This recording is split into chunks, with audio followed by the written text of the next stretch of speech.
Alhamdulillah Rabbil Alamin. Alhamdulillah Rabbil Alamin. Wassalatu wassalamu ala ashrafil anbiya al-mursalin wa ala alihi wa sahbihi ajma'in. Allahumma alimna ma yanfa'una wa fa'na bima 'allamtana wa zidna ilma. Allahumma ati anfusana taqwaha wa zakkiha anta khairu man zakkaha anta waliyuha wa maulaha. Rabbi yassir wa la tu'assir, Rabbi tammim bil khair, amma ba'du. Assalamualaikum kepada semua pelajar dan waalaikumsalam kepada pelajar yang bagi salam. Jumpa lagi kita pada pagi ini untuk kita mentadabbur, siri mentadabbur ayat-ayat Allah Subhanahu Wa Taala. Dan pagi ini giliran Siraka untuk menaja kelas tadabbur dan kita sambung tadabbur surah Al-Alaq. Surah Al-Alaq di awal surah ini adalah ayat-ayat yang pertama yang awal turun kepada Nabi kita sallallahu alaihi wasallam, iaitu daripada ayat 1 hingga ayat yang ke-5. Dan kita sampai ayat yang ke-8. Kita sampai ayat yang ke-8. Jadi sebelum kita sambung ayat seterusnya, sebelum kita sambung kepada ayat seterusnya, cuba kita ulang balik ataupun tengok apa intipati daripada ayat-ayat yang lepas. Pertama Allah nak bagi tahu betapa pentingnya ilmu. Asas kepada segala kebaikan, asas kepada segala kebahagiaan ialah ilmu. Sebab tu ayat pertama turun ialah tentang ilmu. Dan cara untuk mendapat ilmu ialah sama ada iqra' dengan membaca ataupun bil qalam dengan menulis. Jadi tanpa membaca manusia tak mungkin dapat ilmu, dan tanpa menulis tak mungkin manusia mendapat ilmu.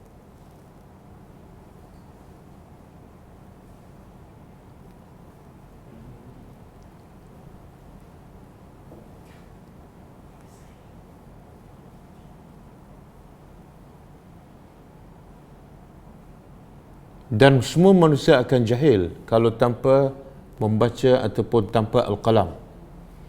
Semua manusia berilmu sebab belajar. Dari mana mereka belajar? Dari mana mereka belajar? Sumbernya ialah buku, kitab. Yang pertamanya Al-Quran.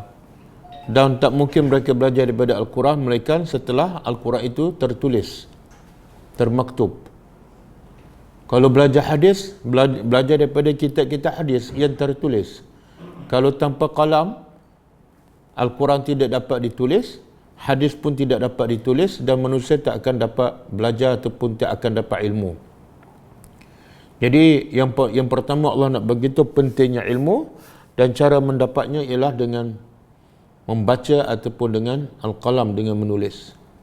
Kemudian Allah beritahu manusia ni asalnya hina, dicipta daripada darah, ataupun dalam ayat lain asal cipta manusia ialah daripada air mani, dan asal manusianya lam ya'lam, tidak mengetahui apa-apa pun.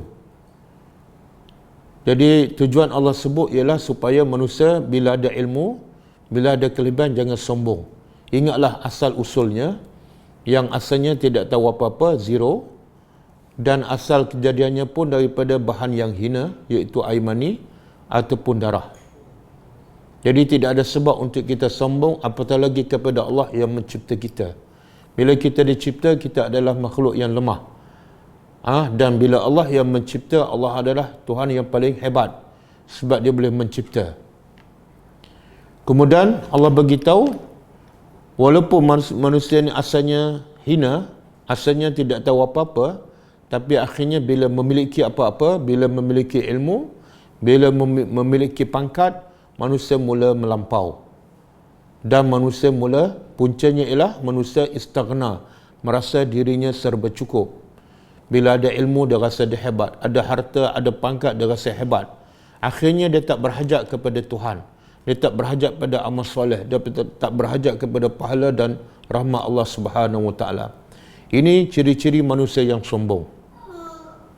Sebab tu Allah bagi tahu dalam ayat yang banyak, orang beriman, sifat orang beriman tak mungkin ada rasa istighna, rasa serba cukup, rasa diri dia tak perlu pada Allah, tak perlu pada bantuan Allah. Itu bukan sifat orang beriman. Bahkan orang beriman sentiasa berhajat kepada pertolongan Allah, bukan sekali satu hari, bukan sekali seminggu, bukan 2 jam dalam satu hari, tapi manusia yang beriman sentiasa berhajat pada pertolongan Allah setiap saat. Sebagaimana Nabi ajar kita satu doa ataupun satu zikir yang dituntut supaya kita membaca setiap pagi dan petang, yang menunjukkan orang beriman sentiasa berhajat kepada Allah walaupun sekelip mata. Apa doa tu?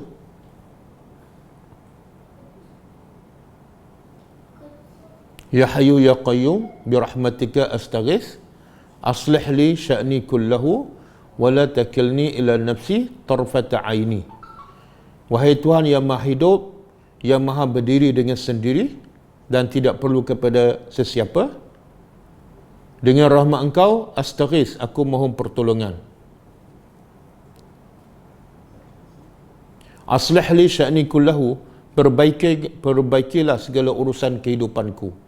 Sebab aku ni selalu lalai, selalu lupa dan selalu ikut hawa nafsu. Maka perbaikilah urusan kehidupanku, khususnya ibadatku kepada Engkau. Kemudian kita minta juga kepada Allah setiap pagi dan petang, wala takilni, jangan Engkau serahkan diri aku kepada nafsuku, tarfat aini, walaupun sekelip mata. Walaupun sekelip mata. Tengok, itu ciri-ciri perbezaan orang beriman dengan orang yang sombong, orang yang tak beriman. Orang yang tak beriman, bila ada pangkat, bila ada harta, dia tak perlu pada Allah. Bila tu? Sepanjang hidupnya, hatta zurtumul maqabir, sehinggalah dia masuk lubang kubur. Tapi orang beriman, hebat macam mana ilmunya, banyak macam mana hartanya, dia sentiasa berhajat kepada Allah. Dia sentiasa memerlukan perlindungan Allah walaupun sekelip mata. Jangan engkau serahkan diriku kepada nafsuku, wahai Tuhan, walaupun sekelip mata, sebab aku sangat berhajat pada Engkau. Itu ciri-ciri orang beriman, sangat berbeza dengan orang yang tidak beriman kepada Allah. Kemudian Allah bagi ubat kepada penyakit yang suka rasa sombong dan rasa serba cukup. Ubatnya pada inna ila rabbika ar-ruj'a. Sesungguhnya hanya kepada Tuhan engkau kamu kembali. Jadi bila kita rasa sombong, kita rasa tak perlu pada Tuhan, ingatlah pada ayat inna ila rabbika ar-ruj'a. Sesungguhnya hanya kepada Tuhan engkau, pencipta engkau, engkau akan kembali. Jadi engkau tak boleh nak lari, ya. Hebat macam mana, akhirnya mati jumpa Allah. Kaya macam mana, mati tinggal harta, jumpa Allah.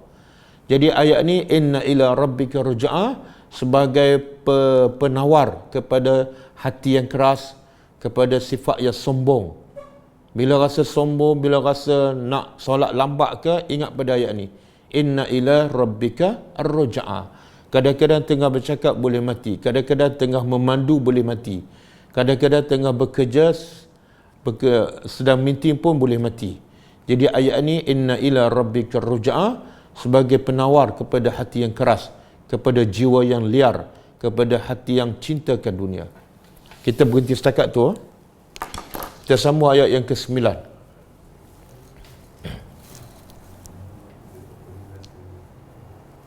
Okey, saya tulis ayat ni. Ini ayat yang lepas ni. Inna ila rabbika ar-ruj'a. Ayat ni penting. Kau boleh hafal. Bila sombong je ingat ayat ni. Inna ila rabbika ruj'a. Akhirnya kepada Tuhan kita kembali.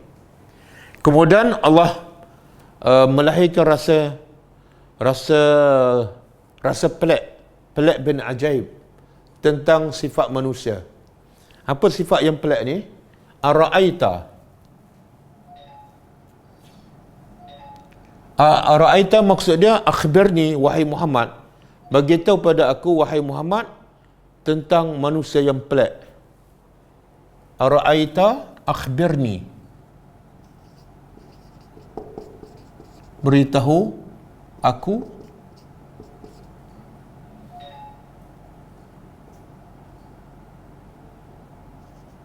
apa yang engkau lihat.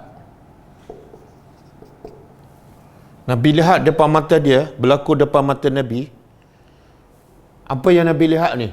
Allazi yanha, orang yang yanha, yang selalu menghalang.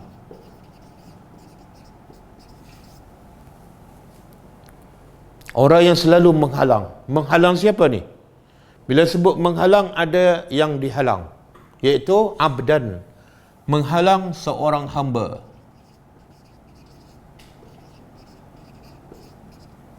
Abdan, seorang hamba.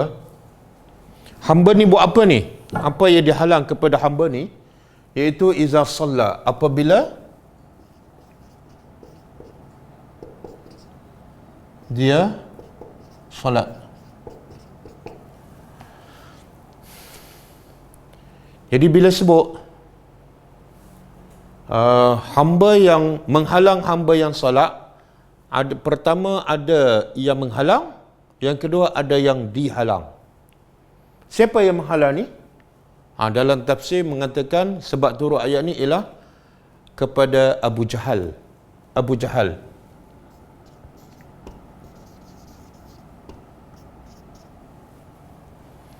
Abu Jahal ni bukan Abu Lahab, yang pakcik Nabi tu nama dia Abu Lahab. Abu Jahal ni pembesar Mekah, antara pemimpin Mekah yang dihormati oleh orang Mekah. Bila ada masalah, mereka rujuk kepada Abu Jahal. Sebenarnya orang panggil dia Abu Al-Hakam. Ini gelaran asal dia, Abu Al-Hakam. Al-Hakam apa makna? Hukum ataupun pemutus. Jadi orang Mekah ni bila ada masalah ke, berbeza pendapat ke, bergaduh ke, dia cari Abu Al-Hakam. Sebab kenapa digelarkan Abu Al-Hakam? Sebab bila dia putuskan, bila dia cakap, orang dengar. Rujukan orang Quraisy Mekah, maka digelar Abu Al-Hakam. Tapi dalam riwayat mengatakan Nabi tukar nama dia, gelaran itu, kepada Abu Jahlun. Kalau hakam, bijak, hakim yang memutuskan segala masalah. Kalau jahal, berlawanan. Jahal, jahil. Orang ni jahil agama, jahil ilmu dan tak boleh dijadikan rujukan. Kenapa orang Mekah anggap Abu Jahal ni alim, berilmu, sebagai tempat rujukan, tapi Nabi kata dia adalah jahil, tak boleh jadi rujukan. Maksudnya ialah semua orang yang berilmu, semua pembesar-pembesar, kalau tidak beriman kepada Allah, dia tetap adalah jahil. Dia tetap adalah jahil. Saya pernah sebut kata Al-Fudayl bin Iyad. Al-Fudayl bin Iyad, kata Al-Fudayl bin Iyad, la yazalu alimun jahilan hatta ya'malu bima alima. Orang yang berilmu tu sentiasa dalam kejahilan sehingga dia beramal dengan apa yang dia tahu. Jadi selagi dia tak beramal, dia tetap jahil walaupun ada ilmu, walaupun dah belajar. Jadi Nabi gelarkan dia sebagai Abu Jahal sebab dia sebenarnya banyak ilmu, tapi ilmu yang berlawanan dengan ilmu daripada Al-Quran. Bila dia tak amal dengan apa yang dia tahu, ilmu yang benar, maka sebenarnya dipanggil jahil. Dan sebab itulah masyarakat Mekah dipanggil masyarakat jahiliah. Bukan makna dia tidak ada ilmu, tapi masyarakat jahiliah ialah masyarakat yang tidak beriman kepada Allah, yang tidak mentaati Allah. Ada di kalangan mereka pembesar-pembesar, peniaga, tokoh korporat yang berniaga ke Syam, ke Yaman. Banyak ilmu mereka, tapi bila mereka tak beriman, maka mereka digelar jahil ataupun masyarakat jahiliah. Okey? Dan Syekh Muhammad Qutb ada karang satu buku, nama dia, tajuk buku Al-Jahiliyah Al-Qarnil Ishrin, masyarakat jahiliyah kurun ke-20. Jadi kalau dalam Quran Allah kata wala tabarrujal jahiliyah wala tabarrajna tabarrujal jahiliyatil ula. Allah perintah pada wanita jangan berhias, jangan menghiaskan diri sebagaimana perhiasan orang jahilah yang pertama. Orang jahilah di Mekah dia suka berhias, antaranya dia pakai tudung, dia letak je, tak tutup semua. Berjalan pula cara berjalan menarik perhatian lelaki. Maka Allah larang jangan wanita-wanita berhias bagaimana mereka. Allah gelar mereka jahilah al-ula, jahilah yang pertama. Maknanya kalau orang Mekah zaman Nabi dipanggil jahilah yang pertama, dah akan ada jahilah yang kedua, yang ketiga, yang keempat, sampailah kurun ke zaman kita. Jadi semua yang tidak beramal dengan agama dipanggil jahil, walaupun dia ada PhD dalam bidang agama. Okey? Jadi yang allazi yanha, yang menghalang ialah Abu Jahal. Yang dihalang hamba ni siapa? Nabi. Yang ni Abu Jahal. Abdani ialah Rasulullah. Ada hadis sahih riwayat Muslim, Nabi solat dekat Kaabah. Kemudian Abu Jahal datang dan bagi amaran pada Nabi. Aku bagi amaran pada engkau, wahai Muhammad, lepas ni jangan lagi solat dekat Kaabah. Nabi pun rasa macam terkejut, Nabi pun jalan. Tapi lepas tu Nabi solat lagi, sebab ini perintah Allah. Dan yang Nabi solat ni bukan solat 5 waktu. Sebab solat 5 waktu masa tu belum diwajibkan, belum berlaku Isra' dan Mi'raj. Habis solat apa ni? Kata ulama', Nabi solat sebagaimana solat para Nabi dahulu. Ada pendapat mengatakan solat 2 rakaat 2 rakaat. Ada mengatakan siang hari 2 rakaat, malam 2 rakaat. Jadi solat ni asalnya sebenarnya 2 rakaat sahaja. Yang 4 rakaat zuhur tu ditambah. Yang asar pun ditambah jadi 4. Asalnya 2. Maghrib tambah 1. Subuh yang asal. Sebab itulah bila kita musafir, kita qasar solat. Sebenarnya qasar tu ialah balik kepada bilangan rakaat solat yang asal. Okey. Jadi Nabi solat dekat Kaabah, bila walaupun diberi amaran oleh Abu Jahal, Nabi solat lagi. Sebab ini perintah Allah. Bila Nabi solat lagi, maka orang Mekah report kepada Abu Jahal, aku lihat Muhammad masih solat dekat Kaabah. Maka Abu Jahal bersumpah. Ini orang yang suka bersumpah dengan nama Allah ni orang kafir ataupun orang munafik. Orang Islam tak suka bersumpah.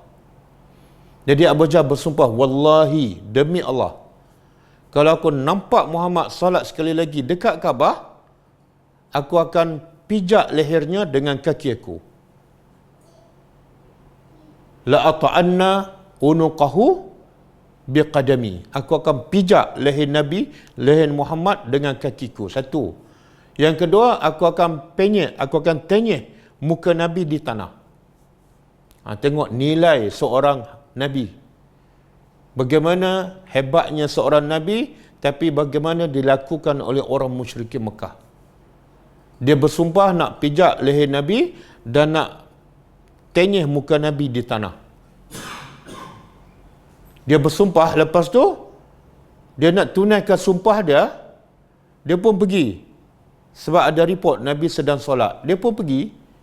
Disebut dalam hadis sahih riwayat Muslim, bila dia pergi dekat Kaabah tu, dia kata, Abu Jahal bagi tahu, aku nampak satu parit yang besar dan dalam parit tu penuh dengan api. Menyebabkan aku tak boleh pergi dan aku rasa takut, aku pun berundur.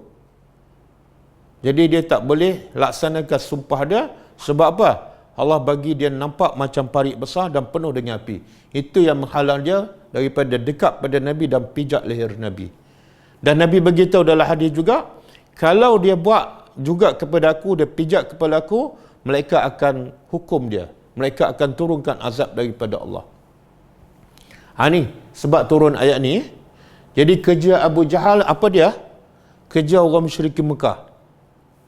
Menghalang Nabi solat. Jadi maksud ayat ni apa dia?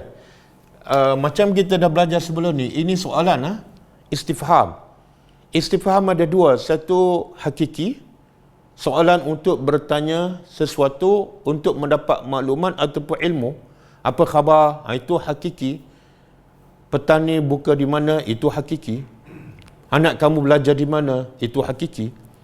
Yang kedua, soalan dalam bentuk majazi. Istifham ada dua. Satu, hakiki. Yang kedua, majazi. Istifham soalan. Jadi dalam bahasa Arab, bila soalan, kena tengok. Mungkin dia betul-betul nak bertanya, nak maklumat, dia panggil hakiki. Ataupun dia bukan nak tanya soalan pun, tapi tujuannya nak menyindir, nak mencela, nak mengutuk, nak melahirkan rasa pelik, bukan nak jawapan. Ni kenapa kamu buat macam ni? Itu bukan nak tanya tu, bukan nak jawapan, tapi nak marah. Bodohlah kamu, kenapa pergi juga? Orang dah larang, pergi juga. Itu kenapa soalan, tapi bukan nak jawapan, tapi nak mencela. Okey? Dalam ayat ni, soalan ni, tu soalan. Apa tujuan dia? Hakiki ke majazi? Majazi. Sebab Allah tak pernah bertanya untuk mendapat jawapan. Kenapa? Sebab Allah Maha mengetahui. Allah tahu apa yang dah berlaku, yang sedang dah akan berlaku. Jadi Allah tak perlu jawapan. Maka biasanya kalau soalan daripada Allah dalam bentuk majazi. Okey, majazi pula apa bentuknya, apa jenis? Nak mencela ke, nak mentakrir, mengesahkan, ataupun nak menunjukkan kehairanan. Dia panggil, yang ni dia panggil li ta'ajjub.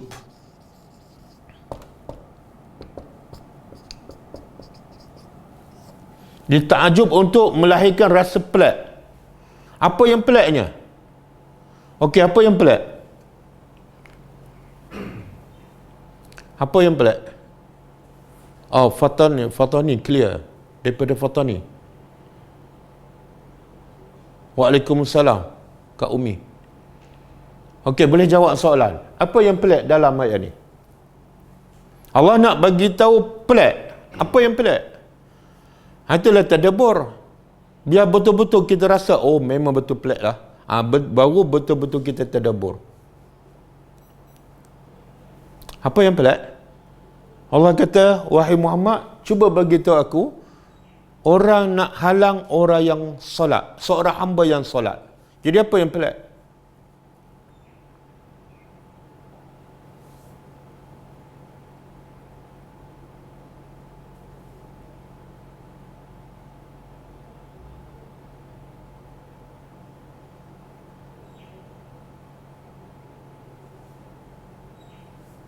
Okey, apa jawapannya? Halang orang solat dan takwa kepada Allah. Jadi apa yang pelik? Halang orang solat, terjemahan ayat ni. Tapi yang peliknya apa? Bukit Jutong clear, memanglah dekat sangat.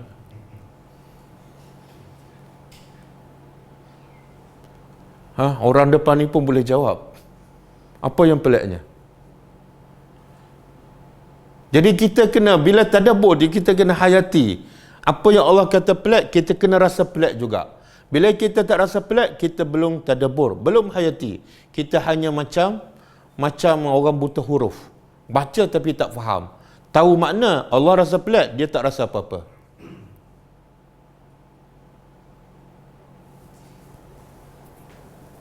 Okey? Apa rasa pelik? Soalan apa Ustaz? 3 kali ulang dah.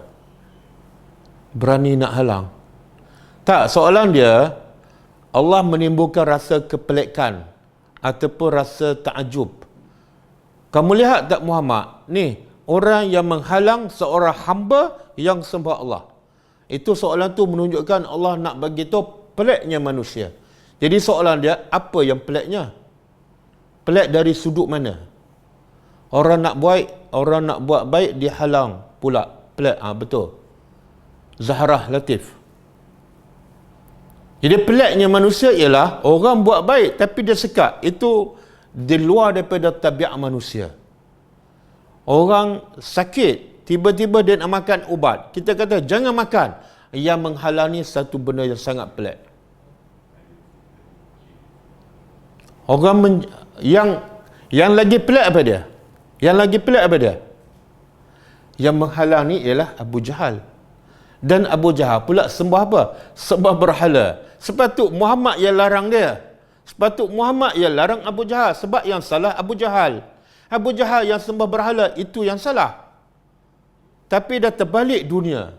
Yang buat jahat rasa betul, yang buat baik dihalang. Itu satu kepelikan. Dan pengajaran untuk kita apa dia? Pengajaran untuk kita apa dia?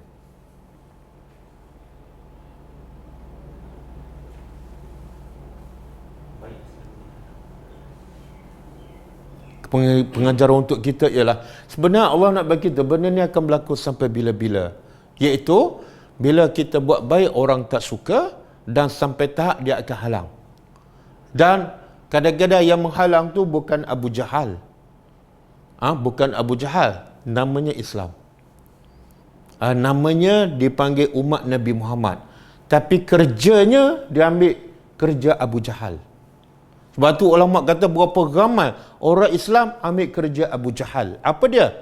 Bila orang nak ikut sunnah Nabi, dia kata ini tak boleh pakai, ini mazhab baru, ini dia pun menghalang. Itu kerja Abu Jahal.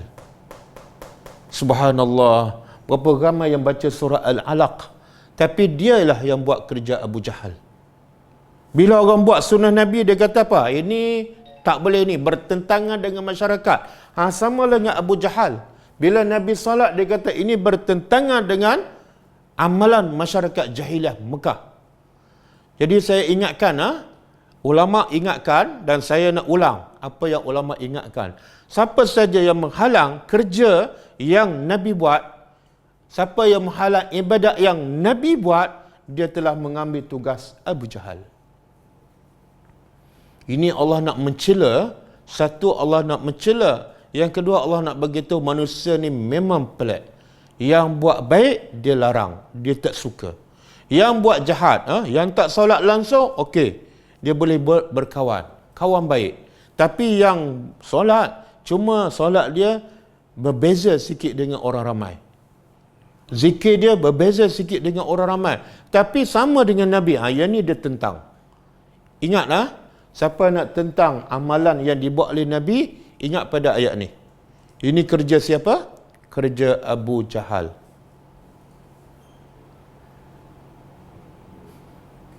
Okey? Tengok, itu tadabbur. Tadabbur tu. Saya bila baca ada satu dia panggil Mauqid Hisad, kumpulan pengajaran daripada setiap surah. Salah satunya surah Al-Alaq. Poinnya dia sebut apa dia? Siapa saja yang menghalang kerja yang dibuat oleh Nabi, maka dia telah mengambil tugas Abu Jahal. Dia seperti Abu Jahal. Walaupun namanya Muhammad, namanya Abdullah, namanya Ustaz, namanya Tuan Guru. Tapi bila dia menghalang orang buat amalan yang Nabi buat, dia sebenarnya secara tak langsung, kita tak kata dia Abu Jahal, tapi secara tak langsung dia melakukan tugas ataupun penyambung tugas Abu Jahal. Okey ke? Satu pengajaran dia. Yang kedua, bila kita buat benda baik, sampai bila-bila, di mana-mana sahaja, bila-bila, pasti ada orang tak suka. Kalau kita buat ibadat, nak orang suka, salah. Sebab orang ni, Nabi ni orang yang paling mulia. Bahkan Allah gelar apa ni? Abdan. Allah tak sebut nama.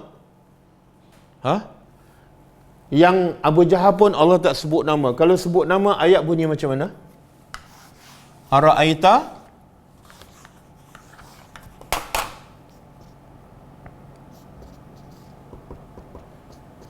Aba Jahal allazi yanha Muhammadan idza shalla. Tengok.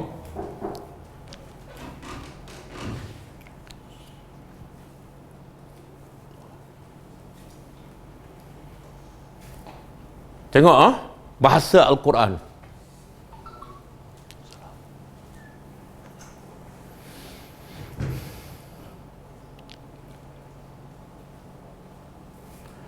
Bahasa Al-Quran, Allah tak sebut nama. Allah tak kata, "Ara'aita Aba Jahal." Kamu lihat tak Abu Jahal yang menghalang Muhammad apabila dia salat? Kenapa Allah tak sebut nama? Tengok. Sebab itulah Al-Quran ni adalah Quran kitab yang terakhir untuk Nabi yang terakhir, maka ia sesuai untuk sepanjang zaman.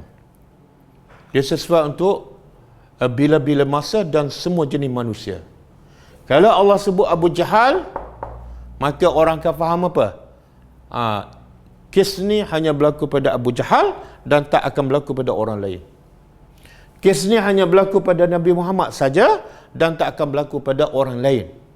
Jadi Allah nak Quran ni pengajarannya untuk semua sepanjang zaman. Maka Allah tak sebut nama Abu Jahal. Allah tak sebut nama Muhammad. Supaya apa? Supaya kita faham yang akan menghalang orang yang solat, yang akan menghalang orang buat baik ini sebenarnya ramai. Dan mereka itu adalah sifunya siapa? Sifunya adalah Abu Jahal. Dan supaya orang yang solat pula faham bahawa bila dia betul-betul buat baik, bila dia betul-betul solat, pasti ada orang tak suka. Bukan Muhammad saja orang tak suka. Jadi bila kita solat dengan cara yang betul, ikut Nabi, orang tak suka, relax. Jangan melenting. Sebab yang pertama, manusia paling hebat pun dihalang. Kita ni siapa? Orang marah sikit dah nak melenting. Orang marah dah merajuk. Tak payahlah. Okey? Boleh ke? Dua. Jadi kalau orang semulia Nabi dihalang, orang macam kita ni, bila asyik dipuji je, jangan perasan. Sebab Nabi berdakwah dihina. Kita bila berdakwah, bila buat kebaikan dipuji, seronok pula. Itu dia panggil tertipu dengan perasaan. Sebab bila buat baik, biasanya akan dihalang, akan ditentang, akan dibenci. Okey, yang ketiga, Allah sebut abdan. Kenapa Allah tak sebut Muhammad ke ataupun Rasulullah? Mana lebih mulia? Mana lebih mulia? Abdun, hamba, dengan Rasulullah. Mana lebih mulia? Yang lebih mulia Rasulullah. Kalau Rasulullah lebih mulia, kenapa Allah tak sebut allazi yanha Rasulullah? Kenapa tak sebut Rasulullah ni pangkat? Kenapa tak sebut Rasulullah? Apa dia? Okey, tujuan umum. Ada perkataan lain tak selain daripada Rasulullah?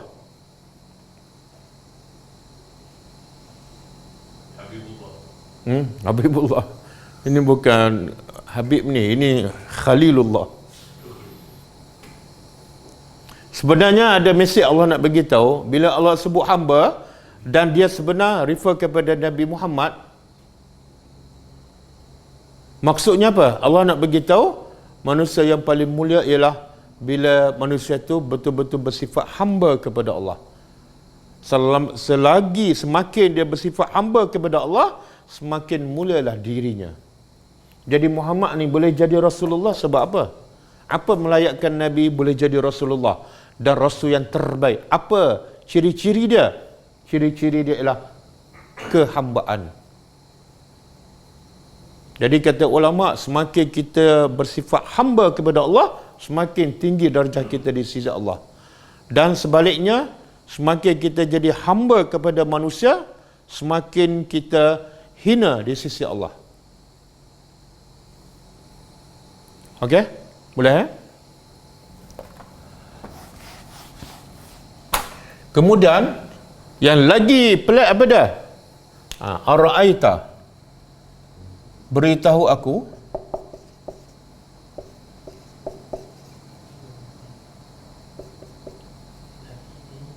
apa yang engkau lihat. In kana, sekiranya sesungguhnya, kana adalah dia, ala huda, atas petunjuk. Jadi Allah nak bagi tahu lagi pelik apa dia? Dia solat, kemudian dia juga mendapat hidayah daripada Allah. Jadi bila dapat hidayah kepada Allah dan buktinya dia solat, lagi-lagi tak patut kacau. Orang nak sembah pencipta dia, orang nak sembah Tuhan yang bagi makan pada dia, kenapa kamu nak kacau? Sepatut orang yang kacau kamu sebab kamu tak sembah pencipta, kamu sembah berhala. Kenapa Allah sebut alal huda? Sebab ada orang solat tapi bukan atas petunjuk. Orang munafik solat juga tapi tidak ada petunjuk. Jadi kalau orang munafik dia solat dan orang kacau dia, tak berapa pelik lah, sebab dia berpura-pura, dia tidak ada huda. Okey? Dan di sini juga menunjukkan apa? Solat mesti ada asas. Apa dia? Petunjuk daripada Allah. Tak boleh solat sebarangan. Ada orang solat ikut orang je, tak boleh. Nabi kata, sallu kama ra'aytumuni usalli. Hendaklah kamu semua solat sebagaimana kamu lihat solat aku. Jadi solat kita semua mesti berpandu kepada solat Nabi. Itu dia panggil huda. Fattabi'uni. Okey. Kemudian au dalam tafsir mengatakan bukan atau. Au ni ada makna atau, ada makna waw, iaitu dan. Jadi terjemah yang tepat dan amara. Dia amara menyuruh bittaqwa, dengan takwa. Okey, apa maksud ni? Kenapa Allah sebut satu salat, yang kedua petunjuk, yang ketiga menyuruh pula bertakwa? Tentu ada message. Apa yang Allah nak bagi tahu?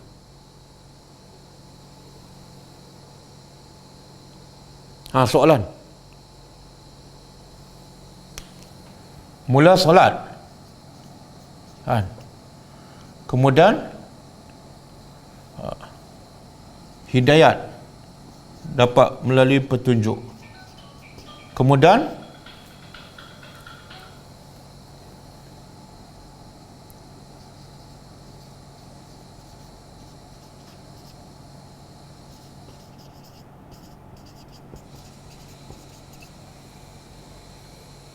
cuba terdebur. Kenapa Allah sebut tiga ni? Satu solat, yang kedua solatnya berdasarkan petunjuk. Kemudian tak cukup dengan solat ada petunjuk, satu lagi, amara bittaqwa. Orang yang solat yang berdasarkan petunjuk lagi, dia juga menyuruh orang lain bertakwa. Apa tadaburnya apa?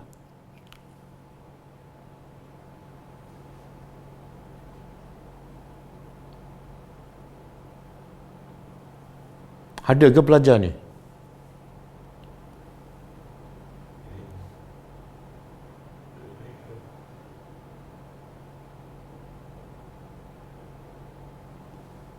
Nak jawab?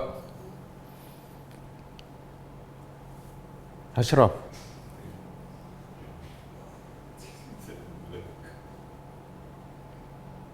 Kalau kita tak faham, mungkin Islam kita tak lengkap, iman kita tak lengkap. Tak mungkin ada takwa tanpa solat dan petunjuk. Tak, sekarang bukan setakat takwa ni.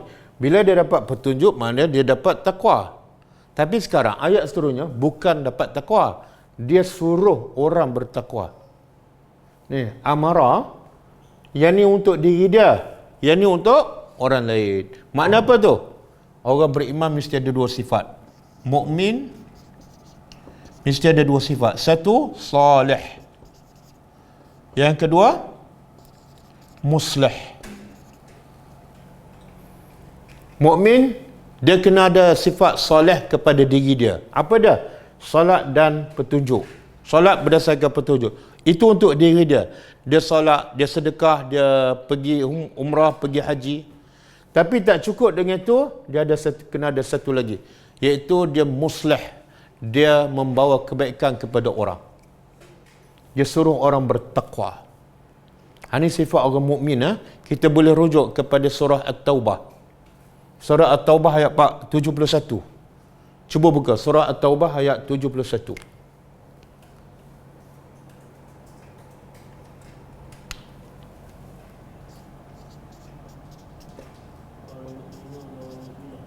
Ya.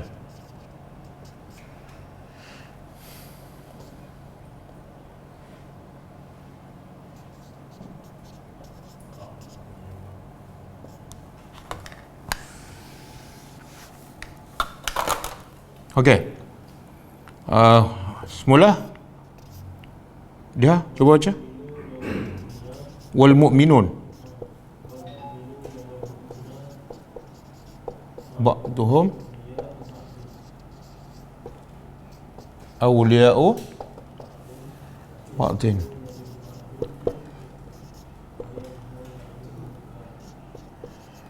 Ya'muruna bil ma'ruf wa yanhauna 'anil munkar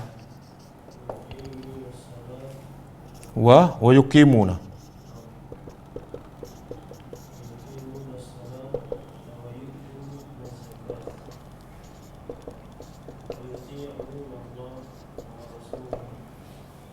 Dah. Sampai situ. Ulaika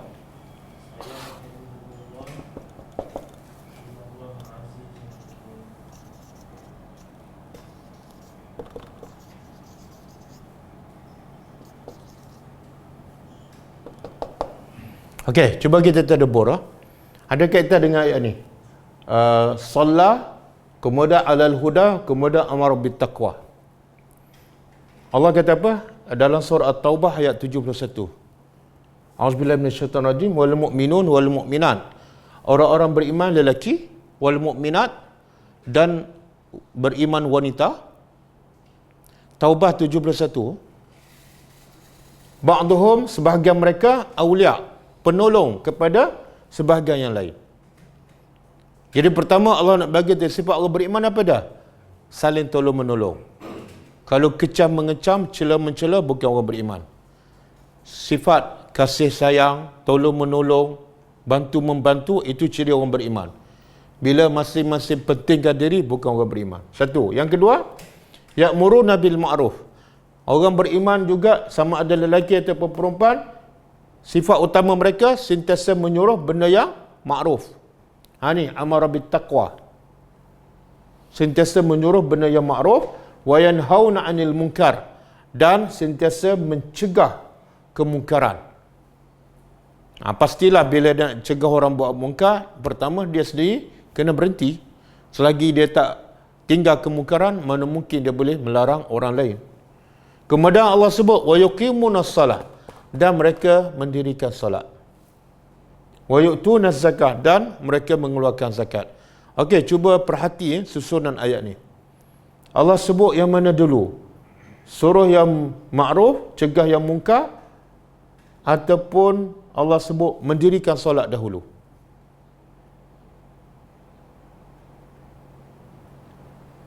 Yang mana dulu?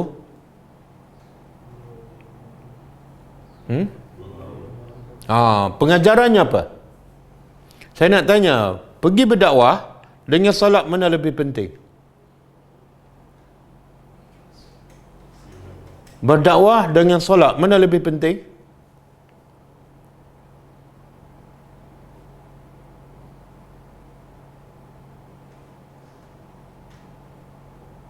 Apa jawapan dia? Amal Baharudin, mencegah mungkar dulu. Tak, antara mendirikan solat dengan berdakwah, nak suruh orang buat baik, nak larang orang daripada kemungkaran, dengan mendirikan solat, mana lebih penting?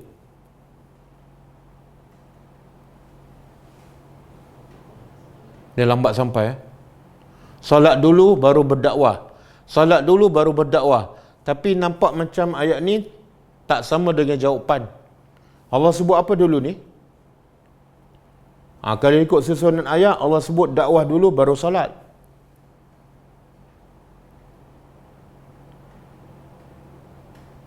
Jadi macam mana kita nak faham ni? Kalau solat yang penting, kalau solat tiang agama, kenapa Allah tak sebut solat dahulu?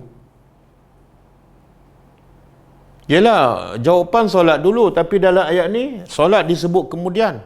Itu yang saya tanya tu. Kenapa disebut kemungkaran, berdakwah lebih awal daripada mendirikan solat?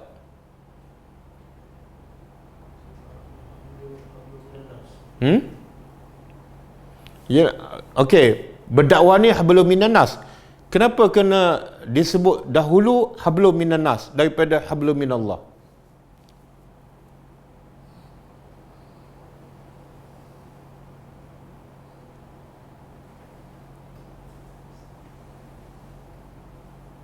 Ni yang jadi lambat ni, sebab jawab pun lambat.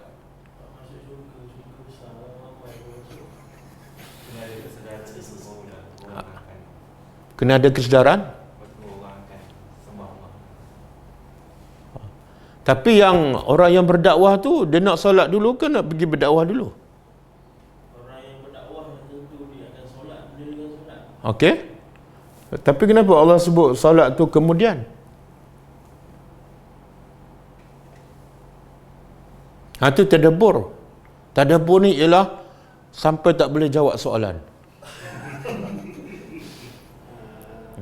Mengajak kepada kebaikan tu, mengajak solat sekali tak?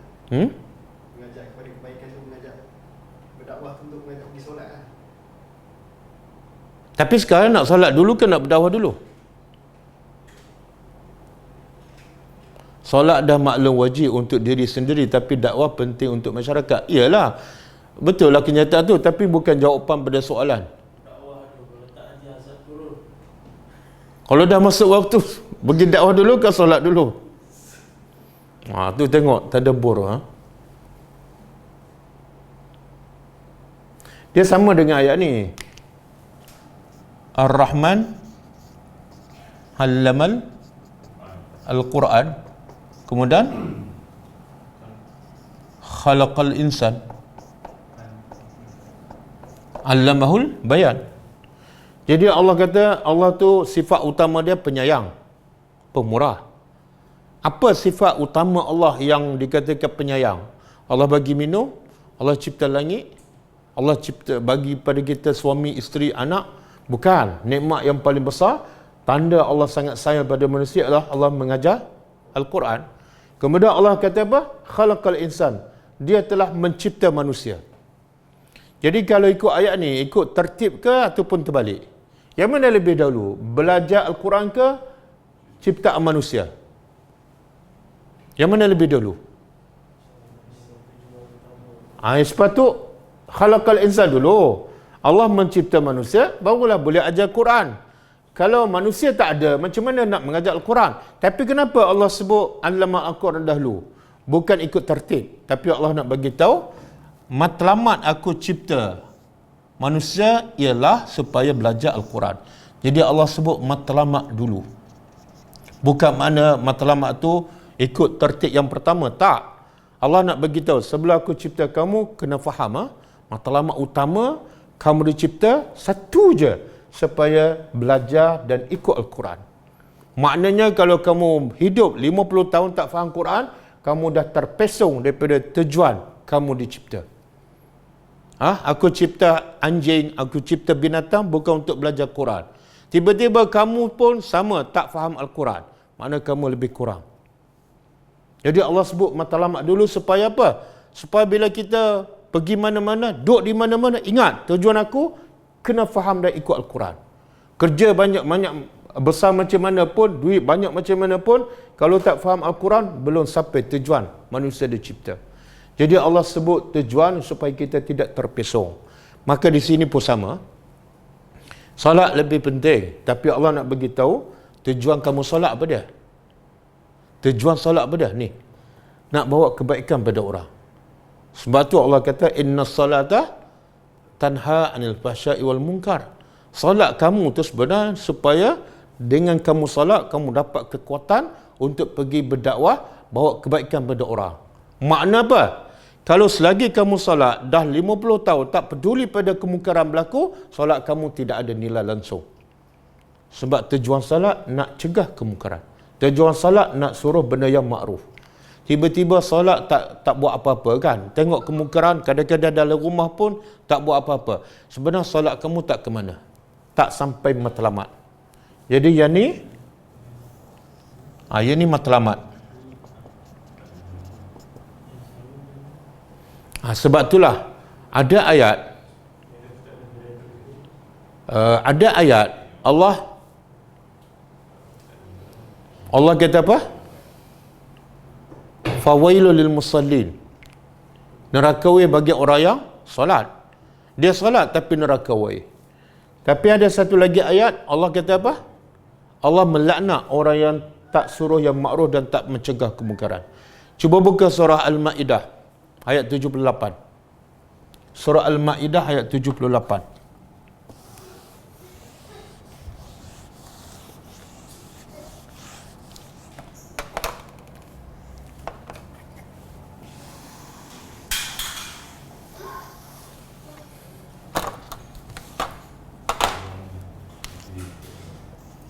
Lu'ina.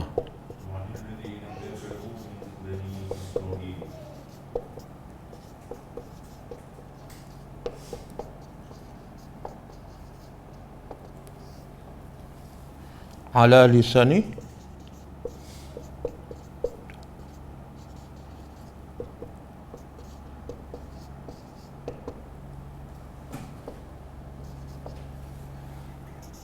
zalika bi'annahum apa dia? Lu'inal ladzina kafaru min bani Israil ala lisani Dawud wa Isa bin Maryam zalika bi'annahum zalika bima asaw wa kanu ya'tadun.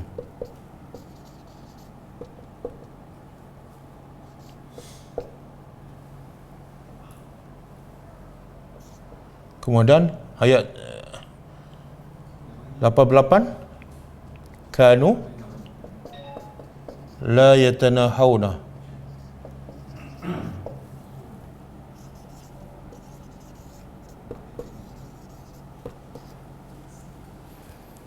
Cuba tadabbur. Allah kata apa? Lu'ina, dilaknat. Siapa ni? Allazina kafaru, orang-orang kafir min Bani Israel, daripada kalangan Bani Israel. Bani Israel ini kita tahu antara bangsa yang paling mulia. Di zaman mereka itulah bangsa yang paling mulia. Sebab itu kebanyakan para nabi daripada Bani Israel. Tapi walaupun mulia tak menghalang untuk mereka dilaknat oleh Allah. Sebab apa ni? Apa kesalahan mereka sehingga mereka yang mulia akhirnya dilaknat? Dilaknat melalui lisan Nabi Daud AS, melalui kitab Nabi Daud dan kitab Nabi Isa ibnu Maryam. Apa kesalahan mereka? Zalika bima asaw wa kanu, sebab mereka asaw, derhaka kepada Allah. Allah sebut umum wa kanu ya'tadu, dan mereka tu melampau. Apa dosa mereka? Apa kelampauan mereka? Iaitu kanu adalah mereka la yatanahawna, mereka tidak mencegah kemungkaran yang sesama mereka lakukan. Jadi dosa tak mencegah kemungkaran sampai dilaknat oleh Allah. Sebab tu Allah sebut menyuruh yang makruf dan mencegah kemungkaran di awal daripada solat. Supaya kita faham, kalau solat tapi tak buat kerja dakwah, tak suruh orang buat benda yang makruf, maka solat kita macam tidak ada nilai. Solat kita tak sampai pada tujuan yang sebenar. Semoga Allah beri kekuatan pada kita dan kefahaman untuk kita selepas solat mengikut petunjuk Nabi, kita buat satu lagi, amara bittaqwa. Okey? Kemudian lagi menakjubkan apa dia? Banyak-banyak benda yang menakjubkan. Pertama, dia halang orang sembah Allah. Satu benda yang terbaik. Manusia sembah pencipta, tapi dihalang. Satu pelik. Yang kedua, yang sembah pencipta pula mengikut petunjuk Allah. Lagi pelik. Yang ketiga, yang solat mengikut petunjuk Allah pula mengajak orang buat kebaikan. Dan lagi-lagi pelik ialah ar-ra'aita. Kamu lihat tak? Kamu lihatkah? In kazzaba, bahawa kazzaba, dia mendustakan. Wa tawalla,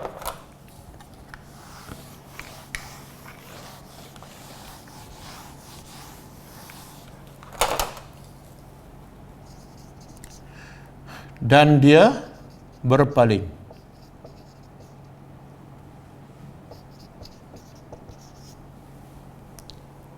Okey. Yang menambahkan kepelikan yang Allah nak sebut dalam ayat ini apa dia?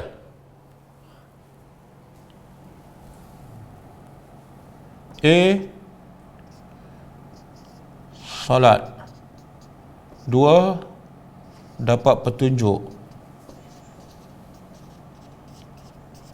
3, suruh kebaikan. B, berdusta. Kufur, kufur. Yang kedua, apa beza kazzaba dengan tawalla? Saya pernah sebut dalam ayat yang lepas, surah yang lain. Apa beza kazzaba dengan tawalla? Bila Allah sebut dua-dua, maknanya mesti ada perbezaan. Siapa ingat lah?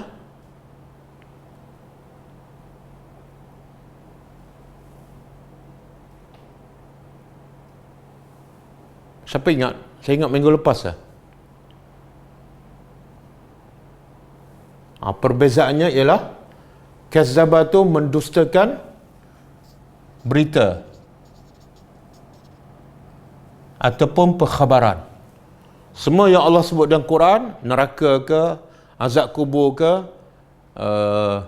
buah-buahan dalam syurga ke, semua dia kata tipu, semua dusta. Bila sebut cerita, dia kata dusta. Tapi tawalla, bila diperintah, dia ingkar. Jadi bezanya ialah satu, mendustakan cerita, yang kedua, mengingkari perintah.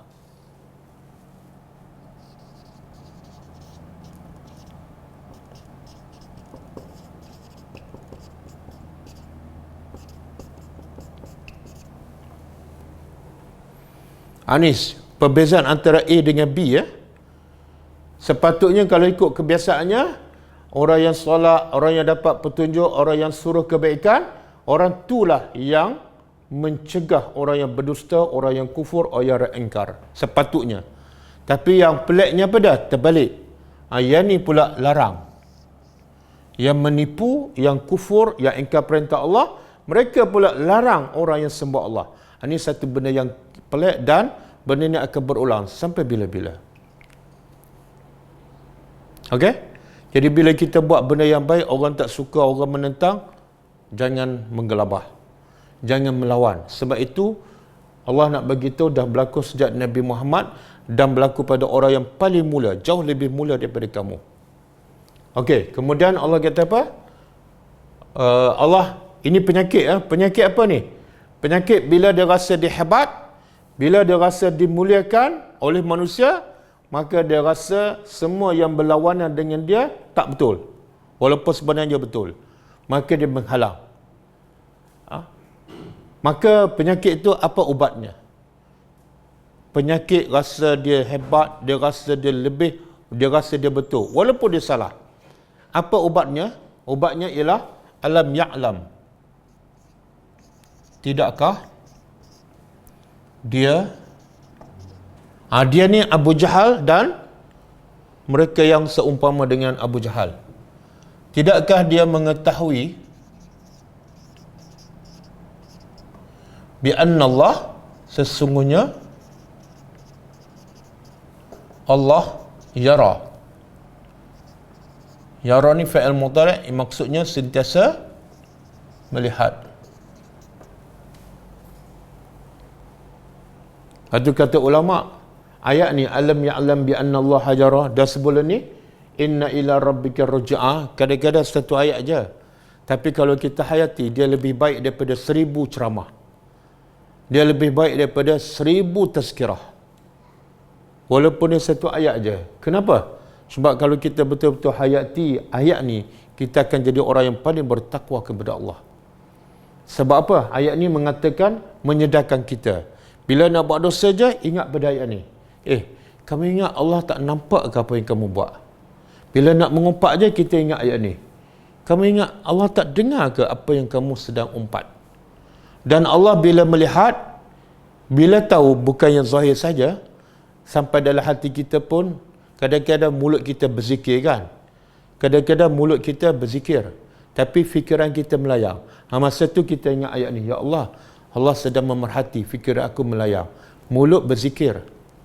Kadang-kadang kita baca Quran kan, baca dengan makhrajnya, tapi fikiran melayang, tak faham satu pun.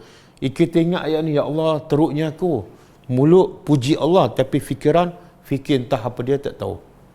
Kadang-kadang kita solat akan berdiri, fikiran kita melayang je, lepas angkat takbir, tengok-tengok imam bagi salam.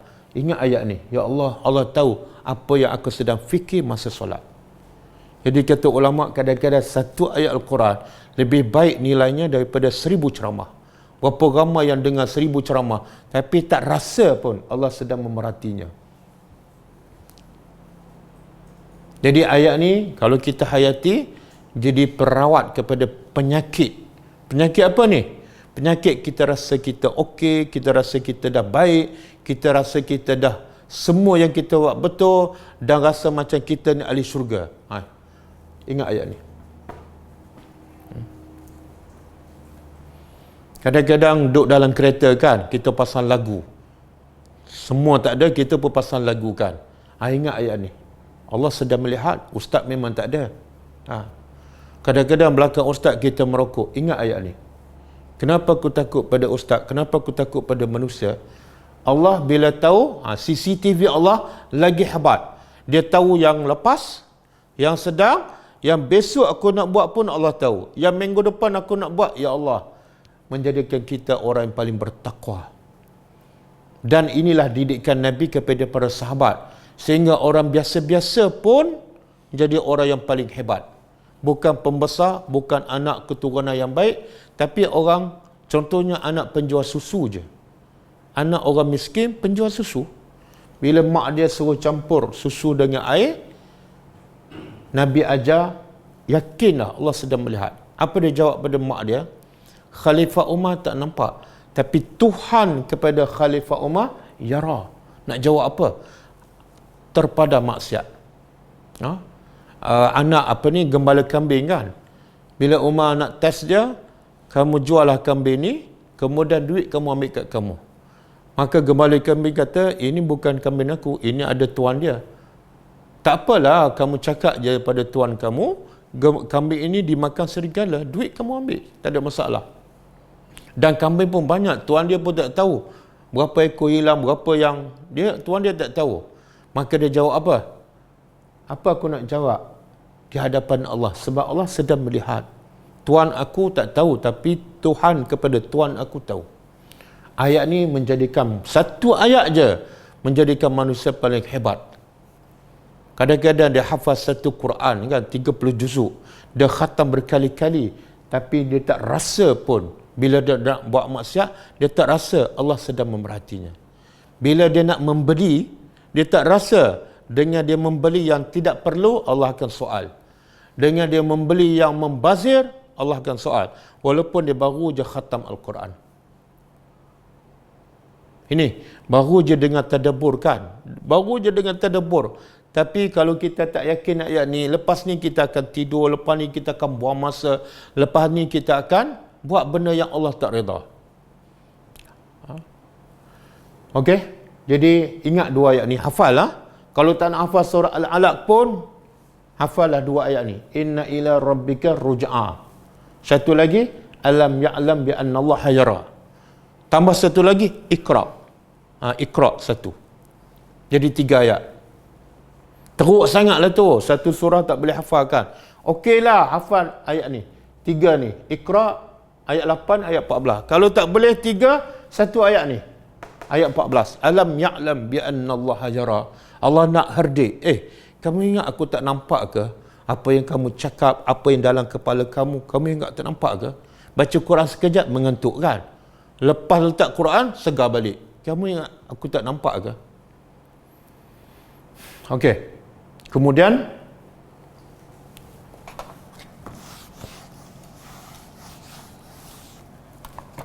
kalla, sekali-kali tidak. Pukul apa jam? 11.35. Waktu dah habis. Tak habis juga. Saya ingat nak habiskan tapi tak boleh habis. Saya ulang untuk sekian kali. Tadabbur, ada orang nak cepat habiskan. Tapi sebenarnya bila dia tadabbur nak cepat habis, dia tak akan rasa kemanisan, keseronokan memahami ayat Allah. Dia tak akan rasa. Sebab mindset dia nak habis. Bila tak habis, dia kecewa. Tapi kalau terjual dia nak faham apa yang Allah cakap, dan bila dia faham, dia nak buat pula, dia tak kisah tak habis pun.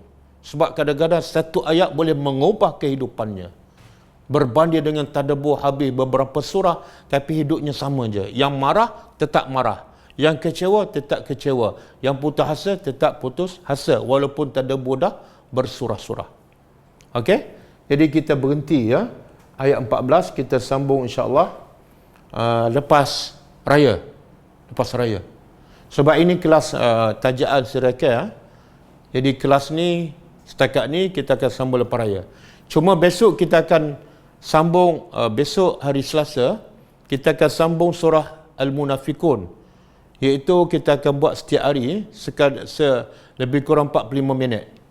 45 minit daripada pukul 11 pukul 11 sampai 11.45, kemudian mungkin ada soalan 10 minit, 15 minit, pukul 12 kita berhenti. Setiap hari sampai hari Jumaat. Raya hari Sabtu kan? Hari Ahad. Tak apalah, hari Sabtu tu kita bagi peluang. Bukan peluang untuk buat ketupat, tapi peluang untuk praktiskan apa yang kita dah tadabbur. Okey?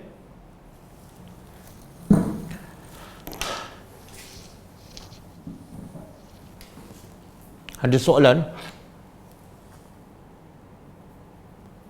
Allah yubarik fikum.